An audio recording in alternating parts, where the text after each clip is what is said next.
ഭൂമിക്ക് പുതിയൊരു മൂണിനെ കൂടി കിട്ടിയ വിവരം നിങ്ങൾ അറിഞ്ഞു. ഹവായിലെ ഒരു കൂട്ടം ശാസ്ത്രജ്ഞന്മാർ ഇക്കഴിഞ്ഞ ഓഗസ്റ്റിലാണ് അർജുന 2025 PN7 എന്ന് പേരിട്ടിട്ടുള്ള ഈ ക്വാസി മൂണിനെ കണ്ടെത്തിയത്. 18 മീറ്റർ മുതൽ 36 മീറ്റർ വരെ വലിപ്പം ഉണ്ടാകാവുന്ന ഇത് 1960 മുതൽ ഭൂമിയുടെ ഇത്രയും അടുത്തുണ്ടായിട്ട് പോലും ഇത്രയും വർഷം കഴിഞ്ഞിട്ടാണ് ഇതിനെ കണ്ടെത്തുന്നത് എന്ന് വളരെ അത്ഭുതമുണ്ടാക്കുന്ന ഒന്ന് തന്നെയാണ്. നമ്മുടെ ചന്ദ്രനെ പോലെ ശരിക്കും ഇത് ഭൂമിയുടെ ആകർഷണ വലയത്തിലല്ല, മറിച്ച് സൂര്യന്റെ ആകർഷണവുമായി ബന്ധപ്പെട്ടാണ് സൂര്യനെ വലം വെച്ചുകൊണ്ടിരിക്കുന്നത്.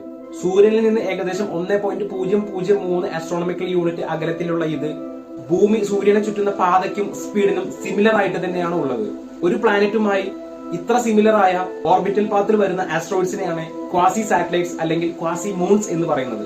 ഭൂമിയുമായി ഇത്തരത്തിൽ കണക്റ്റഡ് ആയിട്ടുള്ള ആസ്ട്രോയിഡ്സിനെ ഉൾപ്പെടുത്തുന്ന ഗ്രൂപ്പാണ് അർജുന ഗ്രൂപ്പ്. നിലവിൽ ഭൂമിക്ക് ഇങ്ങനെ സ്ഥിരീകരിച്ച 7 മിനി മൂണുകളാണ് ഉള്ളത്.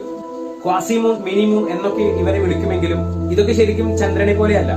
ഒരു നിശ്ചിത സമയം വരെ മാത്രമേ ഇവർ ഭൂമിയുടെ കൂടെ ഉണ്ടാവുകയുള്ളൂ. നിലവിൽ 2083 വരെയാണ് PN7 ഭൂമിയുടെ കൂടെ ഉണ്ടാവുക.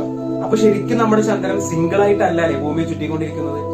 ചന്ദ്രന് വരെ ആളായി. ഇപ്പോഴും സിംഗിൾ ആയിട്ട് നടക്കുന്ന നിങ്ങളുടെ ഫ്രണ്ട്സ് ഉണ്ടെങ്കിൽ ഈ വീഡിയോ അവർക്ക് കൂടി ഒന്ന് അയച്ചേക്ക്. ഇങ്ങനെയുള്ള ആകാശ വിശേഷങ്ങൾ ഇഷ്ടമുള്ള ആളാണ് നിങ്ങളെങ്കിൽ ഫോളോ ചെയ്യാൻ കൂടി മറക്കണ്ട.